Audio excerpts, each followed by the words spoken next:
What's up, guys? Welcome back. Malik here, and today we're going to be looking at my one trade on the NASDAQ 100. Today I only had one trade at around 7:30, and it was basically me trying to execute the fair value gap strategy, and I'll be showing you how I executed it today, and you tell me if this makes sense, or probably if you've never seen this before, you can probably execute this on your charts. It's very simple. I already told you that when I get something, I'm going to be able to explain it and for people to execute and repeat it. So it's going to be pretty simple for you to execute this because I'm going to break it down very simple.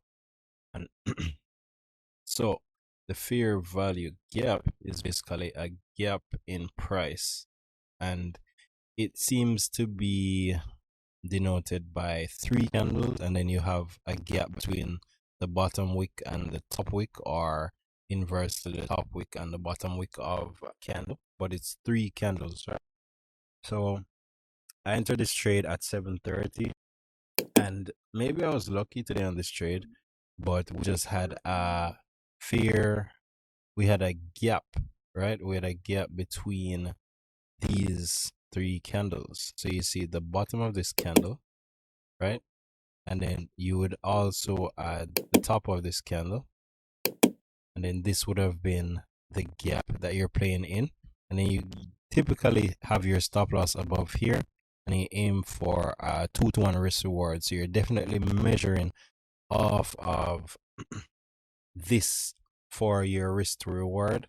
So once you define your risk, you can basically set your reward to 2 times that or 3 times that, or however else you want to delegate it, right? So at 7:30, I entered this trade to the sell side at 15083.1. 15083.1. So you see closer to the bottom of the fair value gap, and then I had my stop loss basically up here, very mechanical, just following the strategy to the T. Let me even use a short position indicator, and it can probably show you much better. So on the short position indicator, you can actually put it here, and easily I'm gonna do this. So we have an entry price of 15083.1. Profit level, let's actually put the stop level. The stop level was 15092.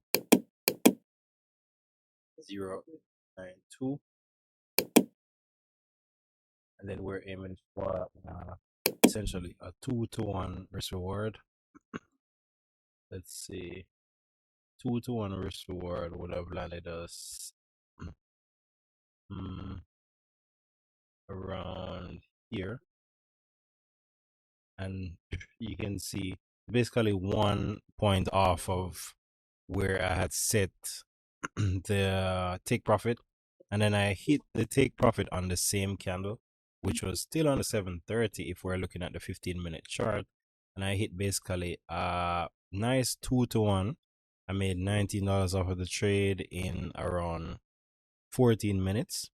So I had a clear defined risk. Yes, I could have made some more money if I had held it, but I just wanted to follow the strategy to the T, and then to just ensure that it works. I also noticed that if we were to look to the upside and try to spot the same fair value gap, if that's the right thing, it would have been, let's see, you're aiming to go up, right? You have between here and here, you have a gap on this candle. So these are the three candles we're paying attention to, and then this would essentially be the gap that we're focusing on. So if you had entered on this candle to the upside, you would have had your stop loss here, and then you have a 2-to-1 risk reward. So so we entered here on the setup of the next candle, right? You actually have your stop loss just a little bit below there, and then you would have say you're entering for a 2-to-1 risk reward, you would have basically made your money on the same candle that you entered in. It's not gonna work like that all the time, I'm sure, but I'm just kind of showing you what I've learned and what I found out, and I'll be trying to execute this tomorrow. I'm just looking for some consistency. Once I get that consistency, I can actually be more aggressive with the trades. But that's it for today. You can see I only made one trade today, very mechanical. I wanted a perfect execution style, like something, a criteria that defines my trades. So I'm not just trading everything, right? But I hope you enjoyed this video. Leave a comment telling me how I can improve the strategy. But I hope you enjoyed. I'll see you in tomorrow's video. Bye bye.